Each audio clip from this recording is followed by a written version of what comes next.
أعوذ بالله من الشیطان الرجیم. بسم الله الرحمن الرحیم. ګران کتونکو، ګران مینوالو، زه ساره ننګرهار یو ځل بیا ستاسو په خدمت کې حاضر یم.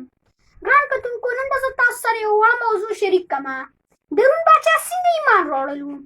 یو ورځ د روم باچا په سر باندې درد و، نو هغه یو خط کې ولیکلو، هغه عمر رضی الله تعالی عنه ته یې ورولېږلو، او په هغې خط کې لیکلي ول چې زما په سر باندې ډېر سخت درد دی او ما ډېرې دواګانې استعمالې کړي، نو یو هم اثر ونه کړو په ما باندې. که تا سره یو دوا وي چې زما د سر درد ختم کړي، نو حضرت عمر رضی الله تعالی عنه ورته یو خولۍ ورولېږله. نو هغه چې کله یې اکه خولۍ اچوله، سر درد به یې ورک کېدلو، چې کله یې روباسله سر درد به یې شروع شولو.